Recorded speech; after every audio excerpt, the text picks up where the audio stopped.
Posse Packer Nation. Welcome to another episode of Packcast, the podcast where you don't have to be a Packers fan, but it sure does help. I'm your host, Tom. That intro is never going to get old. Grassi. And hey, gentlemen, we're back. We're back. Tuesdays with Kurt Benkert have returned after a Monday night victory last week and following a Sunday night victory this week. We bring back the legend, the man who is about to make history by three-peating and proving his dominance over the NFL in the fortnights. Ladies and gentlemen, Packers QB, Kurt Benkert. Appreciate it. We have a lot of weeks to go, and the intros just keep getting better. So I'm expecting really big things by week 18. But it's gonna be rough. Like by week 17, like we're gonna have a 45-minute intro, and it's gonna be rattling. Cut. I appreciate it. Thanks, guys. Thanks for showing up. Really appreciate it. Thank you. That's been great. But Kurt, it's been a couple weeks, buddy. How you been? How you doing? I'm feeling like a winner, man. Feeling like a winner. I think. What the last time we did the podcast, it was right after the Saints loss. That was the first one, right? Yep. We're undefeated. Since this podcast started, we are undefeated. So coincidence? That's all I want to say. Coincidence? I think not. No, I think not. I don't think that's a coincidence, folks. No. So listen, the Benkert Grassi connection is strong. It is strong. Buy stocks now. All right. Yeah. I know. Kurt's been involved with some investing. Yes. Investing in the show. Yes, invest in the show. That's facts. Stonks are up, baby. They're up. Stonks. Listen, last week, just recap a little bit. Yeah. Had the home opener, Monday Night Football. Detroit Lions. Coming off, as we talked about, not a great loss. Yeah, it was disappointing. Little disappointing. And you guys came out, close game in the half. Close game, right? Close game. And then second half, took care of business. Flipped it on. Took care of business. Got a couple questions for you. First of all, how was your first regular season game at Lambeau frackin' Field? Yeah, that was just like setting the scene with the national anthem, the flyover, the fireworks, the chills. And I always stand like right behind like Aaron and Devontae, so like I see their interactions, and they look at each other and like, yo, that was fucking sweet. Yeah. Like, it was just like the whole scene. I feel like I was in a movie. Like I felt like I was an extra in a movie, and it was sweet. Yeah, it was awesome. You're just Maverick from Top Gun. Yeah, all the cell phones in the stands, like just to look around and see it and like just be right in it, man. That was pretty cool. And I mean, my sources could be wrong.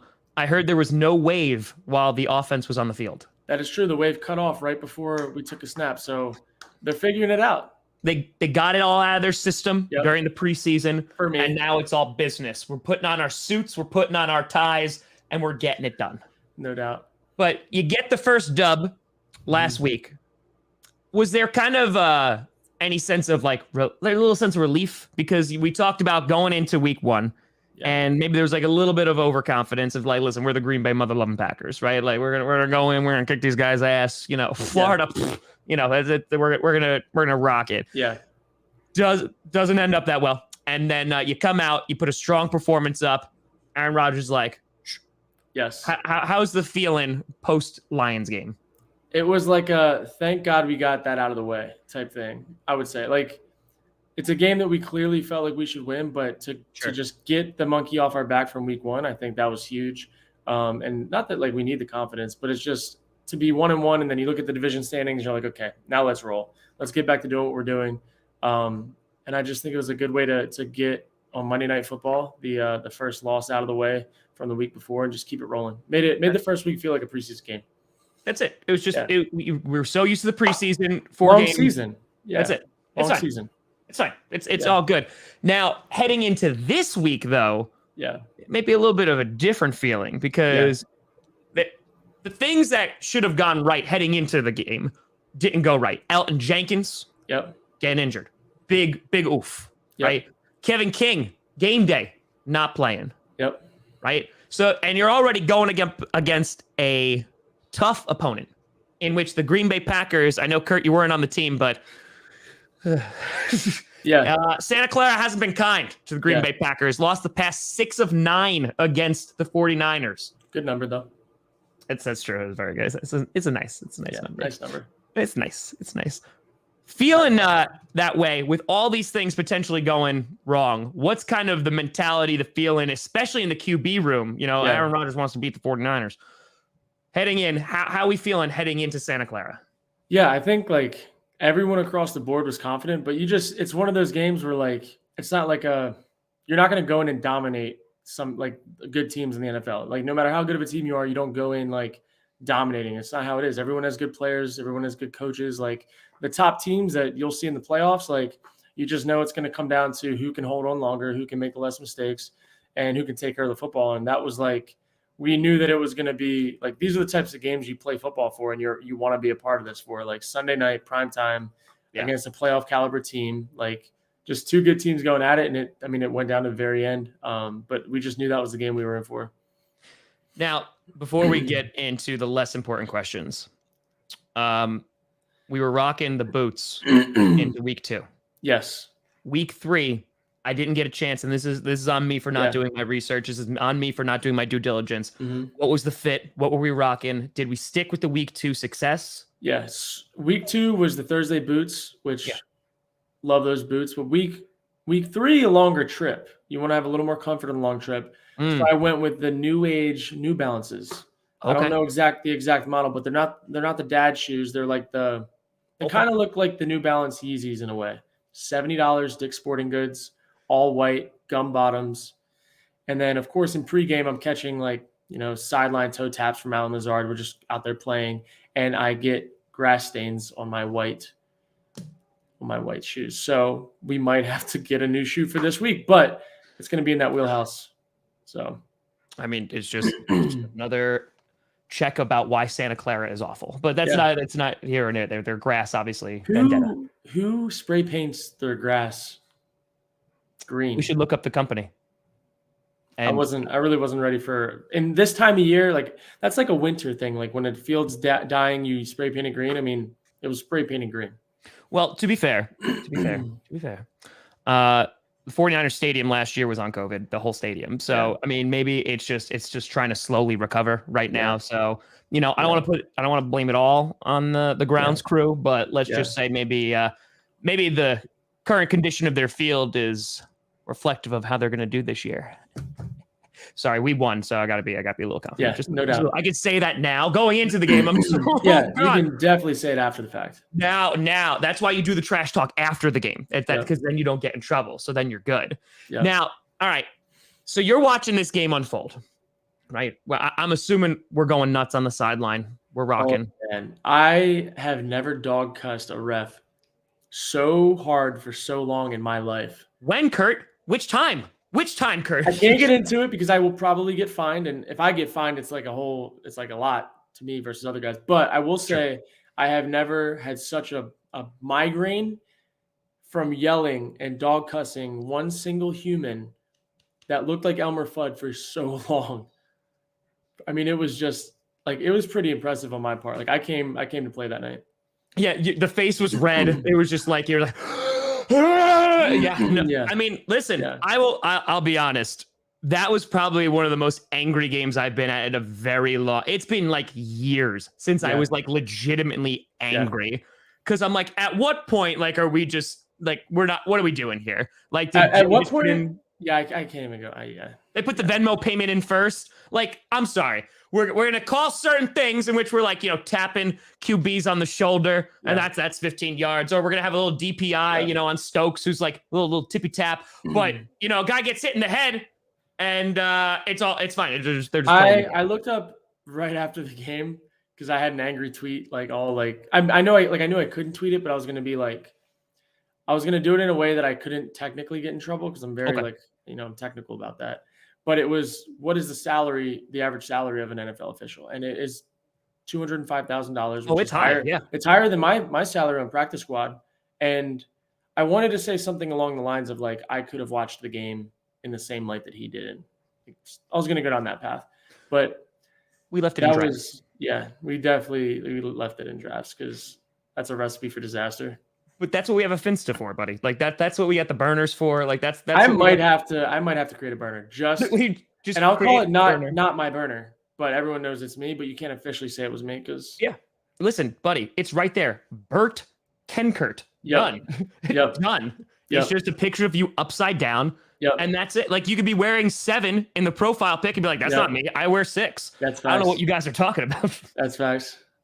Those are big facts. So the officiating, not ideal. We don't want to get fined, even though, listen, we'll raise the money. We got this. But I don't doubt that if any group could raise the money to cover my fine, it'd be this group. It's the Grassi Posse, baby. Yeah. Like it's the Grassi Posse all the way, and it ain't even close. It ain't even close. Yeah. But I will say, all right, terrible officiating aside, 49ers pull ahead with less than a minute left. 37 seconds to be exact, right? Please tell me what the mood is on the sideline as soon as Juszczyk scores. Because I'm looking at this and I'm like, I've seen this before. Yeah. Well, honestly, it goes back to the play they scored on. Everyone, you can kind of feel it, like, just let them effing score.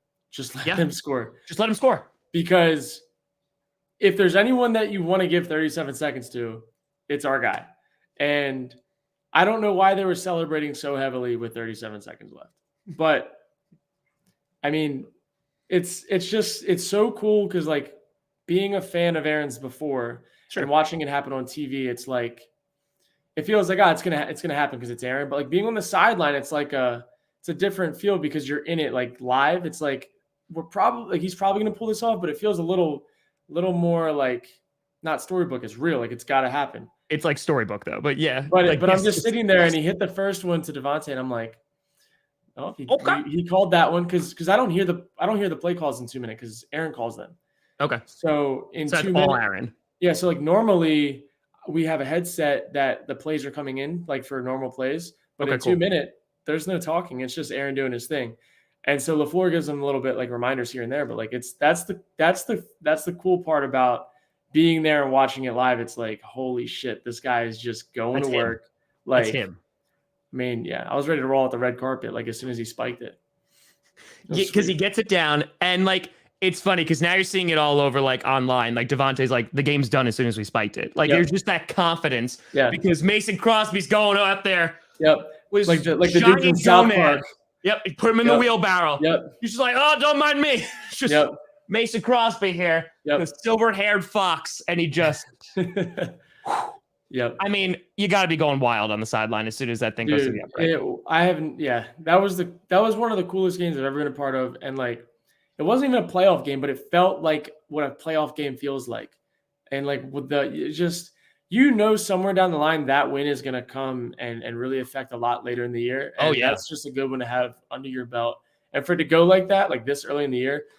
Some teams just don't see adversity until late, and then if you hadn't seen adversity till late, then you get on a skid late. It's like, that's tough. You'd rather like win less games early and catch it later. But the fact that we've gone through adversity and it's not like it was just an easy game, I think those games, man, those mean more than on the blowout wins.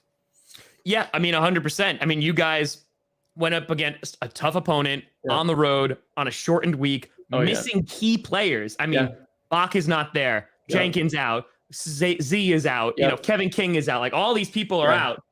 And you're still able to go in, get the W. And I think, honestly, surprised a lot of people, not even just the win, but how both the offensive line and even the D-line played.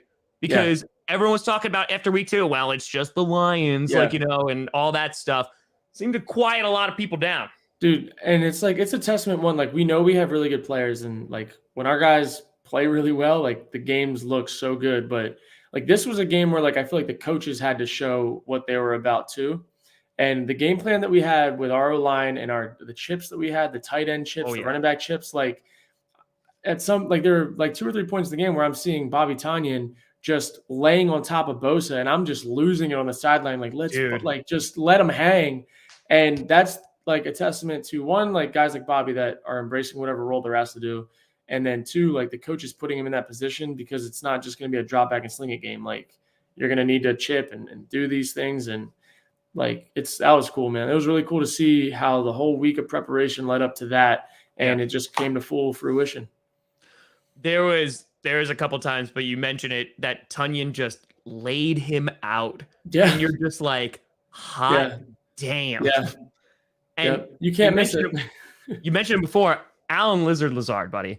Holy crap. That man blocks his ass off. Yeah. And the story's already coming out, like for special teams, they had a big run back and he's just like, nah, like we're going to do this again. So like that never happened ever again. Like I'm going in there. Dude, those are the guys we have on this team. That's why it's like, you just feel like, I don't know, and especially in the locker room after the game, man, it's just like, it just feels like this is what you want a team to look like. Like if you're rooting hard for any team, like it's the guys that aren't like the multi-million-dollar players that are stepping up and huge players on this team. Sure. And it elevates everyone. Like it makes your stars even look better. Like it's not just a handful of guys that are doing it. It's like guys like Allen, guys like Bobby, like, I mean, AJ Dillon falling forward for 6 yards of carry. Like, I don't know what his average was, but like, I feel like every time he was getting the ball, he was falling forward. And then you'd have Aaron Jones come in and he rips one off when he should have a 1 yard gain at 7. It's like, these guys are just finding ways to make like the plays come to life that the coaches are giving us. And it's fun to be a part of. Now, I did want to bring something up. Rogers talked about it on the McAfee show today, that his neck is a little stiff. Because my man decided to go and get his 3rd career catch on Sunday there. Yeah. Just wanted to see your evaluation as a QB and potential receiver as part of the punt, pass, and kick competition. How did you see it? How was his form? Was it good? Were you a little disappointed that he wasn't able to juke some guys? I kind of think it was smooth and it was a business decision. Like I think it was a business decision. I think it really came down to him wanting to catch and get down to save the completion percentage more so than the catching average. So I think he probably wasn't going to say it, but I think it's about the completion percentage. That's valid, right? Because when the ball's in the air for like those 2 seconds, you like have just enough time to think. Like what was his? Does anyone know his completion percentage was this game? What is it's gonna affect the QBR. I get it. I got you. I got you here. Yeah, it's let's see. What was his percentage? Hold on, we gotta pull up the stats now. Oh, okay, no, that's not it. Let's see. I mean, it makes listen. It's like when you're in the backyard and you got no friends and you're playing by yourself. Like I get it. Completion percentage was 69. Nice. 0.7. So maybe he did it literally just to get that number. Like I imagine. I 1000% book it that Aaron caught that ball just to get 69% completion percentage. 1000%. That's it. Like there's no debate. There's none. Like he's just like, oh man, like if I drop this ball, like it's definitely going to be below 69. We gotta do it for the boys. Yeah, we gotta do it. Had to. 1000%. I'm so glad that this came up. Yeah, honestly, the entire chat right now is filled with nice. Oh, yeah. Like, listen, that's why we love the QBs. That's it. Now the game ends, right? Everyone's going wild. Everyone's going nuts. There's video out there that ground control is asking the pilot of your plane, like if they're going nuts, like if the team is going nuts on the plane. So like, I'm curious on what the locker room was like in Santa Clara, and that's a long ass flight home. So I know you were talking about the jet lag today. Yeah. What was like the locker room and then moving on to the plane? Was it like, holy crap, and then like it hits me and I'm tired, or was like that? Was that buzz going that entire time? It was as soon as we left the locker room. And so you leave the locker room after the game, and then you're on the bus waiting for like the very last guy. And we were probably on the bus for like 45 minutes. So like, I think the high is on the bus. And then as soon as the bus takes off and you get to the airport, it's like, holy shit, it's late. We're on West Coast time. We have a 4-hour flight and we're not going to step foot into Green Bay until 5 a.m. And I think, the excitement and stuff in the locker room is immediate. Like that's the fun. You got water going everywhere. But I think, the plane rides, I think, on those types of games when they're that late or like they're not fun. But if it's an afternoon game that ends like that, I think it's a lot more fun. Because you're like, I just want to go home and I want to sleep in my bed. Like that's what I would like. Yeah. I mean, it makes a lot of sense. So wait a minute, you're telling me that like you got to wait for the very last person to be done in that locker room. So you're sitting on the bus that entire time. Yeah. So is there like a guy who takes like, gotta drop names or anything, but like, are we dogging them if they're like taking a long time? And you're like, what the hell are you doing in there? I can't say who it is because I don't know, because I'm not dressing for the game. So I shower quick, I get out quick, and then I go on to the Kurt's bus. efficient. Yeah, I'm very efficient. I'm in and out. And then we have guys that we play like Game Pigeon on our iPhones, like on the bus. So like I was waxing Bronson Kafusi and Ben Braden in some games this past week. Step it up. Yeah, we play some games, try to kill time because there's a lot of time, a lot of downtime for sure. So like those guys though, like there is a guy, like if there is a guy, it's like last one on the bus and you're like, it's you, like you. Yeah, there are other buses where you know for sure, like they know who the last one is. Yeah. Some of them in their defense though do have like these interviews and stuff after the game. Media and things like that. Sure. Okay. All right. That's valid, I guess. We do have to bring him up because he's come up in every single podcast. Corey Bojorquez, our new punter. He's kicking well. You know what? It's the number. The number just holds strong, and he's a talented guy. But I think that whatever his percentage is, he gets a +1 to yards because of the number. I mean, I don't know how you could argue about that. I mean, it just seems what it is. So I want to thank you, Kurt, for allowing our punter to be better. Yeah, and giving him that extra boost. Sometimes you just have to pave the way and make a number look good, so someone else can look better once they put the jersey on.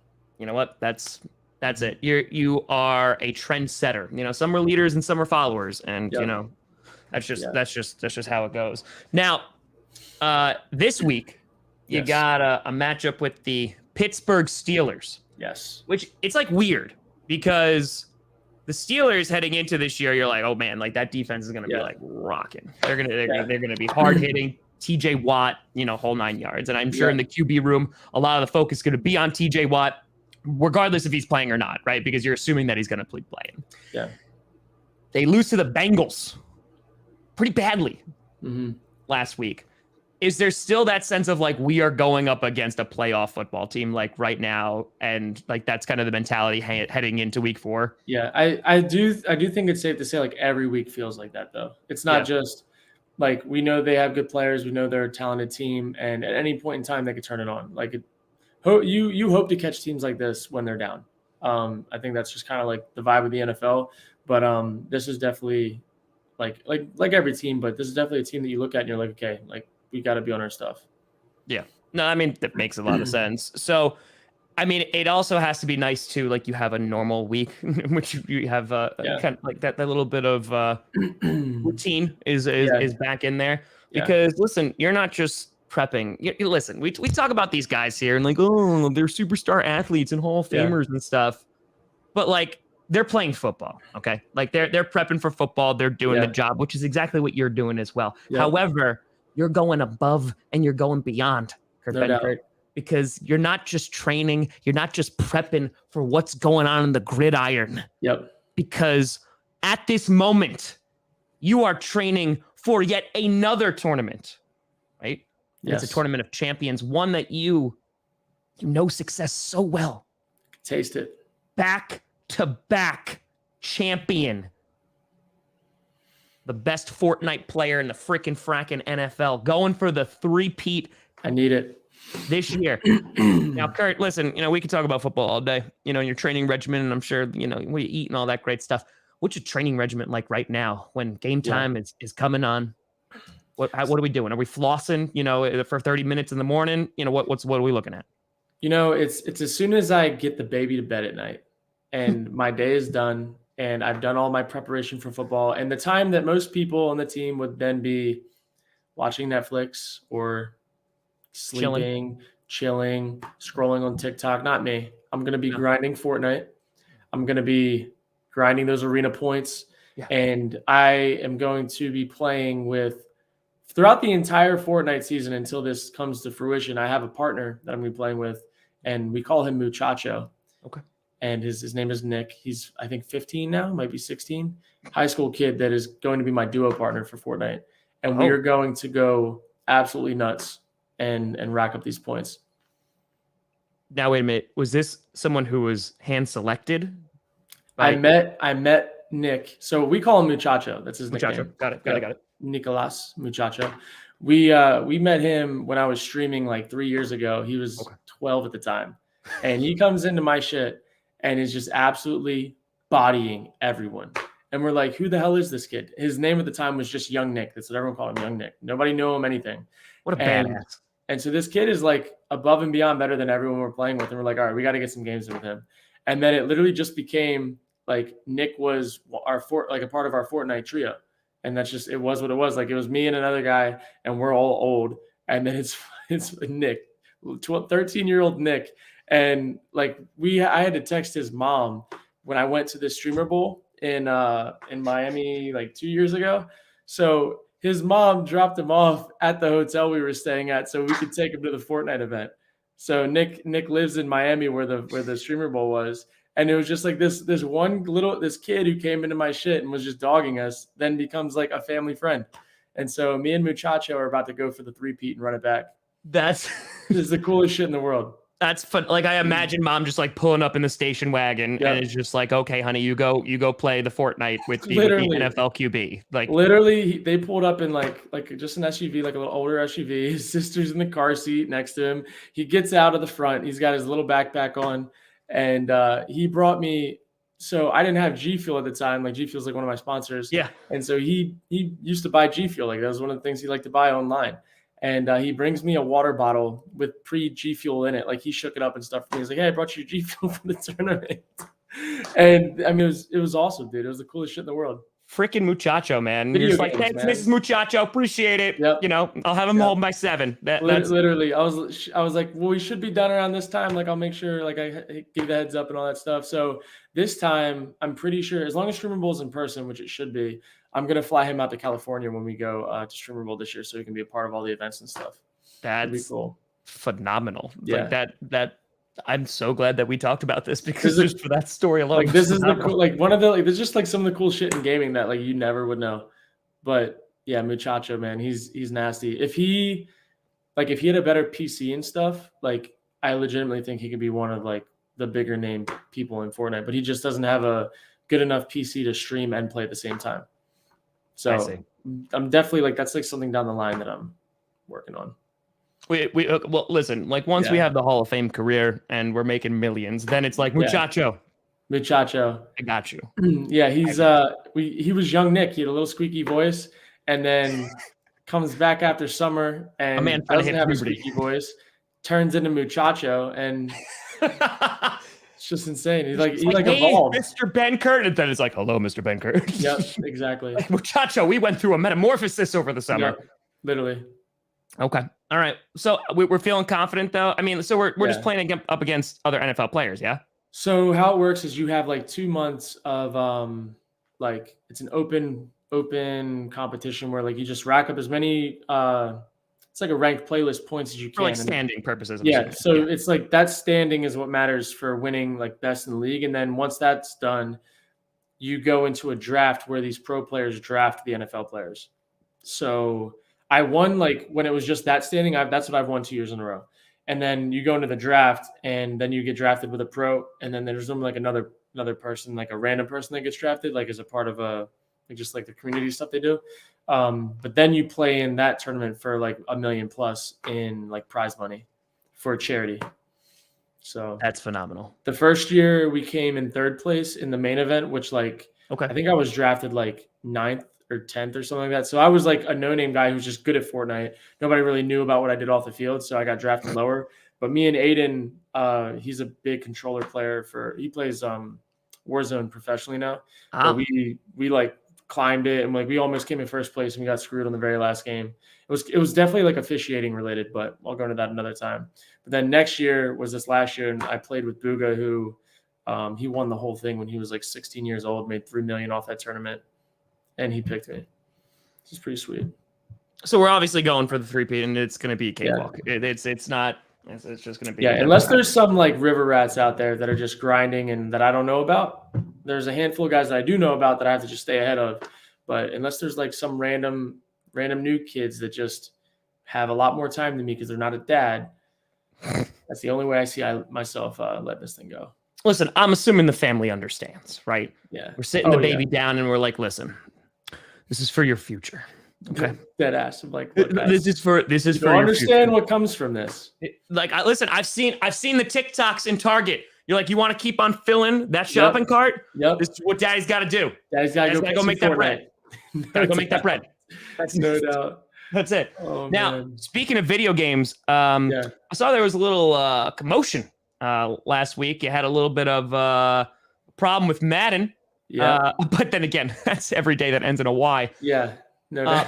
But I heard they actually got and reached out to you, or you Dude, reached out yeah. to them and actually responded? So I've been like Running a I've whip? been kind of like throwing jabs at Madden for, I mean, fucking forever. Who But is then I it? also post like I do post the other side of it when things work out as they should. But somebody reached out to me from Madden and was like, "Hey, dude, like I really love your content. You're one of the few people that I really enjoy watching, like do what you're doing and stuff. Like not just bashing Madden the whole time. They're like you're bringing like a whole unique perspective to like kind of that space. We'd love to hear feedback from you and this and that, and open up that line of communication." And then after that, the like Clint, who's like the main guy that runs Madden, I don't know exactly what his role is, but Clint reached out to me and was like, "Hey, like, would you be cool with hopping on an email thread and just throwing things in there that you find like that don't really align with how the game is really played in real life?" And so, Okay, Clint. yeah, so he reached out to me, and we started that open line of communication. And then someone else also mentioned like potentially bringing me in like to do consulting work in the off season. Oh, So hopefully it's not just like a thing that drops off, because I really think like yeah. give me a few days at the headquarters and I can rip you to shreds. Yeah, So, and be like, this is what sucks. Make this respectfully. better. Yeah, respectfully. Respectfully, Yeah. this is hot garbage. Let me Well, make for it better. me, like I'm not bringing a perspective of like make the game as real as possible. I'm like, Sure. I know what can be made possible from a video game standpoint, just from that background. So like, let's find a medium ground where it's not like I'm asking you to do things I know you can't do. Yeah, But like exactly. there are things that like if I make my DB play inside leverage, you should never fucking run a slant on me ever. You can run 1,000 outs on me. I don't care. But if I ask my DBs to run inside leverage, don't let them run slants on me. You're Like let me lose the game of guessing versus the game of Madden being Madden. So that's kind of those are the things that I'm gonna bring to like in real life. If we double somebody, like we're gonna actually double him. It's not gonna be two people playing the same leverage, so you both get beat inside. Like that's the shit I'm trying to fix with Madden. At least so like it's I don't care about the cheese stuff. Like that stuff's always gonna be like it is what it is. It'll be new, but at least let the foundational part of football that you learn like day one, let those things stand and be real. Let that be representative of the game. Yeah. Yes. Well, I mean, the also important question that comes out of that as well is what are they going to be doing about your rating? Because I mean, listen, I'm just saying, like, you're doing some consultant work. If I don't at least get in the 60s after this, I would rather. I'm not gonna say I'd do it for free because I want to get paid. No, you get paid. A big deal. We get paid. But I would rather get paid less from them and them get my rating up to where it should be, respectfully. Not in the 50s. Like, you shitting me? What are we doing here? I mean, and the other thing that does frustrate me with Madden ratings is like once you're not the starter and it's all the backups, they don't really care. It doesn't matter. And I get that. But don't let me I can go and compare myself to other guys that are in the 60s and show you clip for clip. Just don't make me go down that route just to get in the 60s. I shouldn't be a 55. I mean, Brett Goody's got a number that he thinks. That's all I'm saying, man. I'm not asking for 70s. I'm asking for 69. That's it. I posted a TikTok like 2 days or a couple days ago that was me throwing an out route in Madden into the dirt and then me throwing it in real life in stride. And I'm going to keep doing that shit all season long as I continue to play out these Madden seasons until I get at least raise the awareness. You know what I mean? Like, if you're not there at the practice squad, you're not seeing what's going on. Fine. I get it. Yep. But at least raise the awareness. Yeah, something. Okay. Pull up the preseason footage and get it going. Yeah. All right. Yeah. You can't tell me that if you watched me in preseason, you would have thought I was a 55 overall player. I'm sorry. Pull up the tape. Pull up the tape. He's slinging it. EA. That's it. What are we doing here? It's garbage. It's garbage. It's just garbage. Now, how are we taking a break from Madden because now the focal point for the next few months is going to be Fortnite? Yeah, I'm taking not like a crazy break, but I'll make sure that I get I'll probably play because I'm doing a Madden season now where I'm playing as myself. I'll probably play 2 games every other week. So I still play 4 games a month just to kind of keep that series going. But I definitely have to secure the bag here with Fortnite. All right. So you tell me as soon as that tournament is over and you're basically at your lowest Madden skill, then we'll definitely play against each other. That's like the one point I'll be like, all right, now. No doubt. I don't think it'll matter. I could score 6 here. Like we could get this smoke here. Like we're gonna be rocking and rolling. Yep. Kurt, I wanted to take a couple fan questions while I had you here So, folks, if you want to ask Kurt Benkert any questions, feel free to do so as we start to wrap this up a little bit and get it going. Now, Kurt, people have been asking me. They've been DMing me questions about to ask you because we had off last week and they were like, Dove Kurt Benkert. And I was like, listen, guys, I had a game. Okay. They were fiending. They were fiending for this. I love it. Yeah, they were. So one of the big questions that came out that I actually messaged you about. Yeah. I'm in the middle of one of my streams on a Friday night Q&A. I think it was Friday night. We had a Friday night Q&A. And we're talking. Mm-hmm. And question gets posed to the chat. Basically, and we don't have to answer here, but like what QB could you beat up in a fight? And me being me, and like we had a couple beers at that point, we were rocking, we were vibing, we were feeling good. So I'm just like, I'm going to ask. He's not going to answer, but we're going to ask. And I asked, and the response was so legendary and set the chat off so hard. Let's go. In which you responded, I can't answer that, but I'm not afraid of anyone. And the chat, as soon as those words leave my lips, the chat goes wild. Man, let's go. They go wild. Yep. And so I think the confidence, it's not even really a question. It's just a confidence. It's just like, I'm not afraid to get knocked out. Oh. Like, you know what I mean? Like, it's just like, I'm not afraid to box anybody because I'm not afraid to get knocked out. So we're all just throwing. Somebody's going to get knocked out. And it might be me, it might not, but I'm not afraid to fight anybody. Yeah. So that's just kind of like, that's just where I'm at. Like, yeah, if I go up against a guy like Cam Newton, who's just obviously massive, way bigger than me, I'll probably get knocked out. Probably. But I'm not afraid to get knocked out. We're not afraid. No, no doubt. Not afraid. That's it. Now, all right, here Brett Goody has a question. He says, without giving too much away, what can you tell us about what goes on in the QB room? Oh, I'm assuming a lot of footage watching, a lot of Aaron Rodgers trying to get you to join his book club. A lot of footage. No book club, but we do talk about conspiracies. We talk about a lot of fun things. There's a lot of fun in our room, but it has to be fun because it is so long. Like there are so many meetings. The days are so long. Like you have to break it up and go shoot basketball. Like you have to go shoot hoops, like play. Sure. I think we call it sevens, where it's like if you make shots in a row, they add up. So we do a bunch of that stuff. We throw darts, like we follow along college football. We just have a bunch of different like mini games, kind of like feels like Mario Party mini games all the time. Let's go. So that's just kind of how you keep like the monotonous season from being like that. You just always have something to look forward to every day. You gotta break it up a little bit and be like, after this hour, I get to rock it with Yoshi. Like I got it. Yep. I got you. I pick up your throwing down. Zach asked a question here. Now be careful. He is a Bears fan. All right. So my condolences. All right. But he says, do you ever have in your career a game like Fields did this week where he always had pressure in his face and got sacked 9 times? Yeah. My buddy Justin Fields got 8. Yeah, it was my bowl game my senior year against Navy in Annapolis. And it was like 15 degrees, 30-mile-per-hour winds. So it was a game where like you want to run the ball, but we got down like 28-7 so fast that it was just like they pinned their ears back. We had to throw every play. Nothing was working. Like it's impossible to throw in that like those conditions like consistently. Yeah. That was definitely like a game that was like, all right, let's just get this thing over with because there's no chance. We lost like 49-7. I just want to leave. Like this is not how I pictured my last college game going.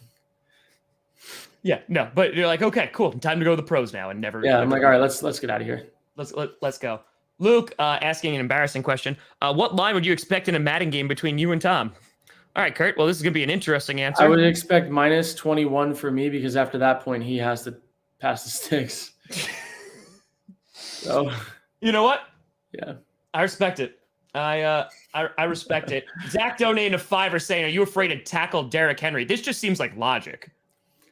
Again, I will just go straight for his ankles. And if he wants to hurdle me, feel free. But like I'm closing my eyes, I'm turning my shoulders, and I'm going straight for his shins / ankles / maybe his knee. But I've seen guys get knocked out by getting kneed to the head. So yeah, you get a good old knee to the head, and you're like, I'm done now. Yeah, I'm going straight for like I will never ever even think about going head up with somebody. Why would you do that? No, Yeah. why? No, why would you ever do that? And I By the way, might not Johnson be able to play asking, does he Fortnite. have his own YouTube channel? Yes, Kurt Benkert does have his own YouTube channel. The links are in the description. You can go, you can check that out. He's on Twitch a lot too, so please go over and subscribe and follow and do all that great, wonderful stuff. And get it done, because my man Kurt Benkert. Are you going live after this? Yeah, I'll be live after this. We're going live after this on the Twitch. Yes, sir. A lot of Fortnite if you're into that. A lot of Fortnite, a lot of dancing. With Muchacho. Muchacho's coming through. Listen, if you want to see the legend Muchacho, like this is your chance. I might get fucking Muchacho hoodies made just because. I feel like if we got Muchacho hoodies made and gave all the profits to Muchacho to get a better PC, do you think we raise enough to get him a PC? Oh yeah. Oh yeah. I think it's possible. Like you post it on the TikTok, like you post it, like you post it, we make it go a little viral. You got listen, we get a little we get some clips of Muchacho, maybe Muchacho saying a little something. Boom. What I want it to be is like a stick figure of me, and then like just like a Packers helmet, and then holding Muchacho's hand and a stick figure of him with a sombrero, and then all of it says on the bottom is Muchacho and me. I think it'd be awesome. I think I'm gonna work on that. That's the play. Yeah. That's the play, and that's it. There was one more question that I did want to ask, and I had it. Oh, there you go. Steven, do you think that rookie... Oh, look, it's a picture of me with Steven. Let's go. Oh, man, look at that. Sorry. Let's go. My hair was great that day. Do you think that rookie QBs coming off a career year in college have more pressure on them or less pressure than those who don't come off a career year in college entering the draft or the league? Good question. So you're saying like there's a guy like Trevor Lawrence more pressure than a guy like like the guy that just had to play for the Texans. Oh, Davis Mills, General Davis Mills. Yes. Yeah. I would say that's a double-edged sword because guys like Trevor Lawrence they will always get the benefit of the doubt because they probably went to a bad team and they always are seen as the talented guy that you'll give more time to them to let them develop. But a guy like Davis Mills, who I think was third round or fourth round. Yeah, third. If you go in and suck, you might get written off immediately. Yeah.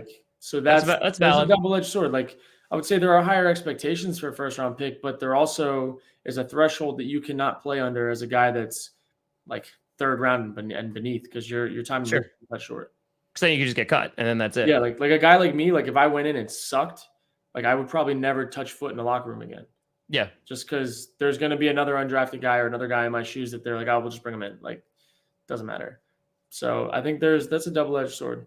Well, I think it's also like it's that old adage, right? Of like, is it better for like a rookie QB coming in? Is it better to sit or is it better to like start immediately and get thrown into the fire? And like that, you say that like when and you're going to bad teams, if you're getting picked real early, like you're gonna get hit. Like you're gonna get hit. Like you might not have the receivers, you might not have that support group around you. It's gonna be rough. I like you 1,000% should sit. Like there are just so many things that behind the scenes of how to be a pro that you don't know until you know and you've gone through it. And I'm in year 4 and I'm still at the point where I'm like, damn, if I had to play 2 years ago, I wouldn't have known this or this that could have helped me. Like, yeah, you can still play well, but like you'll never be as good as you are the longer you wait. So well, and that was the thing too. Like you were saying that when you were with the Falcons, like the first like couple of years, it's just learning, right? Yeah, it's just like learning and absorbing as much as you possibly can because you're like there's such a gap between college and then also in the NFL. And that's like every player I've ever talked to, especially at the QB position, but you're looking at like corner or like tight end, right? Like some of the hardest positions to transition to. Yeah, that sitting time is like, okay, good. I get to learn without dying out there. Yeah.